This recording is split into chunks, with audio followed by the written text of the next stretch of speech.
Welcome to Movie Reviews YT.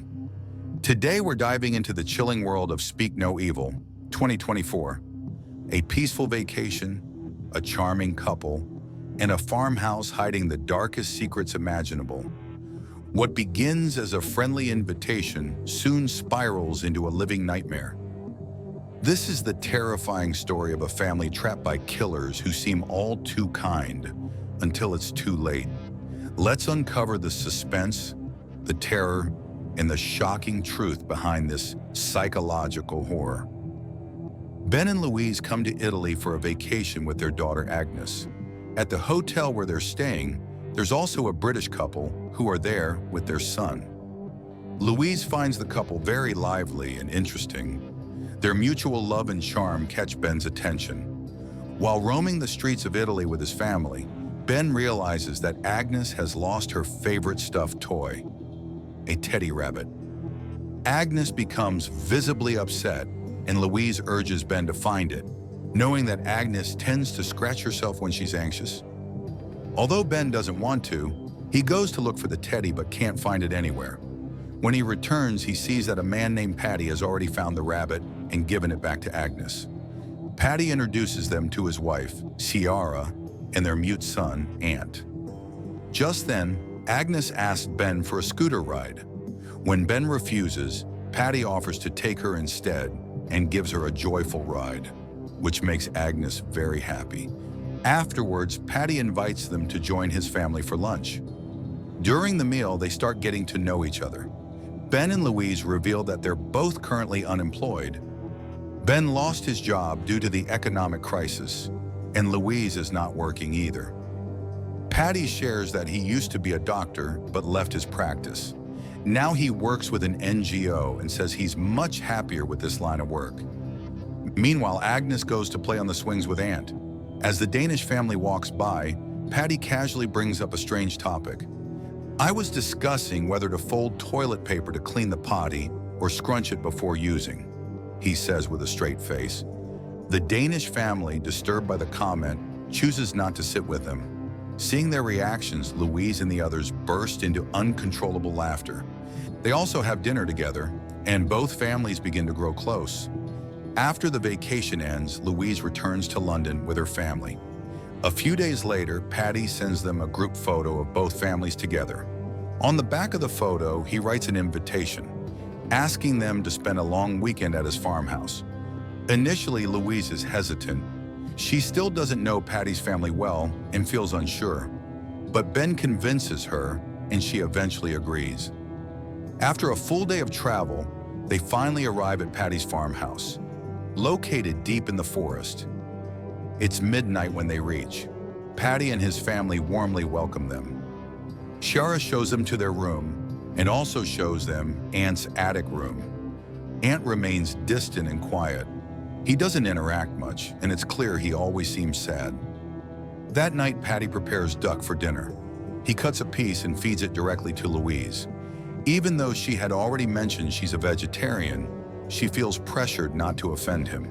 So she reluctantly puts the bite in her mouth, but spits it out discreetly when she gets a chance. The next morning, Patty takes them on a tour of his farm. He demonstrates how to light a fire by rubbing wooden sticks together. Everything seems to be going well. Agnes then sits on a rope tied up like a swing, and Louise asks Ant to push her. Ant stands silently and doesn't respond. In response, Patty grabs and shakes Ant, which clearly makes Louise and Ben uncomfortable. But after that, Ant quietly begins to push Agnes on the swing. Later, Patty takes everyone to bathe in the cold mountain water. He encourages everyone to take off their clothes and jump into the lake. As they prepare to swim, Ciara removes her clothes, and Louise notices marks on her stomach. Curious, Louise asks about the marks. Ciara calmly replies that she fell off a ladder while picking apples. After that, everyone jumps into the lake, except Louise. Ant doesn't know how to swim, so Patty holds him carefully while they are in the water. Later, as they return to the farmhouse, Louise tells Ben, "We've been here for many days now. I think we should go back home." Just then, Ciara comes to their room and invites them to dinner at Mike's place. Mike is Patty's friend and also a chef. They all dress up nicely for the evening. Since they're not taking the kids with them, Patty calls another friend over to watch the children. Even though she's hesitant, Louise leaves Agnes at the house. At Mike's, Louise mentions that she doesn't eat meat, but she's fine with seafood. During dinner, Patty and Sierra start openly talking about their sex life, describing it as romantic and passionate. They even act intimate in front of Ben and Louise, which makes the couple visibly uncomfortable. When it's time to leave, Patty says he'll go get the car, but hands the dinner bill to Ben, who ends up paying the entire amount. Meanwhile, back at the house, Ant shows Agnes his father's collection of watches and points out the strange language written on them, as if it's a hidden message. Agnes doesn't understand any of it. Later, as she's about to fall asleep, Ant wakes her up and shows her the marks on his body. But just then, they hear Carrie and Louise returning, so both kids quickly pretend to be asleep. That same night, Ben and Louise get into a heated argument about her past affair. In frustration, Louise tells him, "After everything, I left my job for you. I gave up my career and moved to London." Eventually, both calm down. They apologize and hug, trying to move past the tension. Later that night, Louise wakes up and walks around. To her shock, she finds both children sleeping with Patty and Sierra, who are completely naked. Louise is horrified. She immediately picks Agnes up, wakes Ben, and begins packing all their things. They immediately leave the farmhouse. Ant watches them go with a sense of relief. But in their haste, they forget Agnes's teddy rabbit. Agnes insists on going back for it and tearfully says, "If it stays there, they'll hurt it, just like they hurt Ant." She begins panicking and scratching herself. Left with no choice, Ben turns the car around. When they return, Patty comes out and asks why they left without saying anything. Louise tells him that they found Agnes sleeping in their bed, and it made her very uncomfortable. Sierra quickly takes the blame. "It's my fault," she says. "I heard Agnes crying. She was calling for you and scratching herself. I couldn't bear it, so I brought her into our room." Louise, hearing this, begins to doubt her own reaction and feels a little guilty. Meanwhile, Ant finds and returns the teddy rabbit. Louise and Ben decide to stay another night. The next morning, Ant writes a message in his own language and gives it to Agnes, but she can't understand it. As Louise starts walking toward them, Ant quickly eats the piece of paper. Agnes tells her mother about it, but Louise doesn't think much of it and brushes it off. Later, during lunch, the kids start dancing, but Ant can't keep up and struggles to dance properly. Frustrated, Patty loses his temper and throws a glass at him. Ben and Louise are deeply disturbed and confront Patty about his behavior. Patty gets even angrier and orders Ant to go back to his room. Later, Louise pulls Ben aside and says firmly that she refuses to stay there any longer. Meanwhile, when Patty falls asleep, Ant quietly steals a key from his waist. Under the pretense of playing, he leads Agnes to a locked shed that leads to a basement. In the dark basement, there are strange items and a large collection of mobile phones. Ant shows Agnes an old photo album. As she flips through it, she discovers something shocking. Patty and Sierra are not Ant's real parents. In truth, Patty and Sierra are serial killers who lure unsuspecting families to their farmhouse. They rob and eventually murder them. The children? They cut out their tongues and keep them, using them to bait and trap their next victims. Ant's parents were among their victims. They murdered them and cut out Ant's tongue as well. Ant then warns Agnes, "Your family is next." After revealing the truth, Ant leaves the basement and sneaks back to put the key into Patty's jeans pocket. But Patty's already awake. Ant, thinking quickly, gestures for a piggyback ride. As he climbs onto Patty's back, he slips the key back into his pocket unnoticed. Meanwhile, Agnes desperately tries to tell her parents the truth. When they don't understand, she uses a clever trick. She pretends that her first date has arrived and takes her mother to the bathroom. There she shows Louise all the photos she secretly took on her phone inside the basement. Louise is stunned. She finally understands everything. She rushes out and quietly calls Ben aside. He sees the pictures too, and the horrifying truth hits him. Agnes pleads with them to save Aunt as well. Louise calms her down, saying, "We have to act normal. Once we get out of here, we'll go to the police and save him." They put on an act, telling Patty that Agnes's date has arrived and they need to leave. Patty agrees, but when they reach the car, they find the tire has been slashed. As Ben fixes it, someone throws Agnes's teddy onto the roof.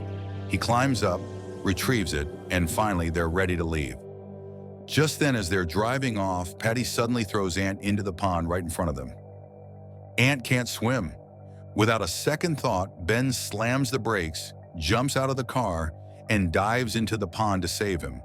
As Ben pulls Aunt from the water, Patty grabs Louise and Agnes and holds them at gunpoint. Patty had already confirmed that Louise and Ben knew the truth. He forces them to transfer all their money into his account. Then, just as he's about to inject Louise with an animal tranquilizer, she fights back, slashing him with a hidden blade and injuring him. She grabs the gun from Ciara and quickly locks both Patty and Ciara inside the shed. Taking Aunt with her, she rushes back to the car with Ben. Just as they're about to escape, Mike suddenly appears and opens fire on them. Forced to retreat, they abandon the car and run back into the house, locking every door and window behind them. Mike breaks open the shed and frees Patty and Ciara. Ciara, in a moment not fully detailed, then cuts the power to the house, plunging it into darkness. Inside, Louise and Ben hide Agnes and Aunt inside the bathroom cabinet. In the pitch-black house, they quietly plan their next move. Mike climbs up to the upper window using a ladder. At the same time, Patty breaks through the back door and enters, shouting Aunt's name. He brings Ciara in with him. To protect the kids, Louise hurls acid at Patty, burning his face. She grabs the children and runs. Meanwhile, Mike makes it into the house and starts fighting Ben. He pins him down and is about to stab a shard of glass into Ben's eye, when Louise arrives just in time and smashes Mike's head with a hammer, killing him instantly. They then try to escape through the same window Mike used to climb in, but Ciara catches up with them. Just as she's about to shoot Louise, Louise strikes her in the head, sending her toppling off the roof. Her blood-curdling scream is heard as she falls. Hearing the scream, Patty rushes out. Ben, though seriously injured, jumps from the roof to retrieve the ladder. The impact breaks his leg, but he grits his teeth and sets up the ladder, helping everyone else down to safety. Meanwhile, Patty grabs Agnes. He threatens to keep her as payment for Kira's death. Just as he aims his gun at Louise, Agnes stabs him in the leg with the animal tranquilizer. The drug takes effect immediately. Patty collapses. They start to leave him behind and walk away. But Aunt, filled with years of silent rage, picks up a brick. Screaming for the first time, he bashes Patty's face over and over until he's dead. With Patty gone, Louise and Ben take Aunt with them as they finally leave that nightmare behind. Agnes gives Aunt her beloved teddy rabbit, passing on a piece of comfort he never had. And with that, the story ends. And that's a wrap on Speak No Evil 2024. What a terrifying journey from start to finish. If you enjoyed this breakdown, don't forget to like the video, subscribe to the channel, and hit the bell icon so you never miss an update. Got thoughts on the movie? Drop them in the comments below. I'd love to hear what you think. Thanks for watching, and I'll see you in the next movie explanation.